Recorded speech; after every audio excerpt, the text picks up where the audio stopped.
Madame le ministre, sur le plan strictement législatif, votre projet de loi entre dans le cadre légal en vigueur. Pourtant, notre groupe attire l'attention du Gouvernement sur l'exercice même. Il va se traduire concrètement par l'organisation de la consultation. Le président de la commission des lois, dont je salue l'engagement dans ce dossier, s'est rendu avec notre collègue M. Bigot personnellement en Nouvelle-Calédonie début janvier pour s'assurer que le dispositif prévu correspondait bien à la volonté de toutes les forces politiques en présence. Monsieur le Président, vous avez souligné en commission des lois le 7 février que cette consultation comporte des risques pour la concorde civile en Nouvelle-Calédonie. Notre collègue Gérard Poadja, auditionné en commission des lois, indiquait également qu'une consultation mal préparée pourrait provoquer des tensions ethniques et politiques. Ainsi, en contribuant à rendre le résultat incontestable, les dispositions de ce projet de loi organique sont de nature à favoriser une consultation référendaire apaisée. Certes, mais j'aimerais y ajouter une autre préconisation qui concerne le texte même de la question posée. Je me suis personnellement confronté pendant 2 ans à certains élus de mon territoire dont la volonté relayée par le gouvernement était de vouloir soumettre par voie référendaire une modification du statut de Saint-Pierre-et-Miquelon. Le gouvernement a finalement fait le choix de reculer. La question posée était, de mon point de vue, extrêmement ambiguë.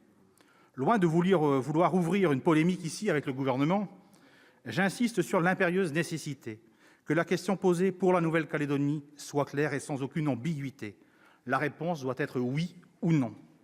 La formulation de la question ne doit pas être l'occasion d'ouvrir un nouveau débat sur l'avenir institutionnel, sinon les efforts déployés pour rendre incontestable cette consultation voleraient en éclats et nous risquerions d'ouvrir une crise politique majeure dont ce territoire n'a pas le luxe de se payer aujourd'hui. Je sais combien le Congrès de Nouvelle-Calédonie et l'ensemble des forces politiques seront vigilantes sur ce point.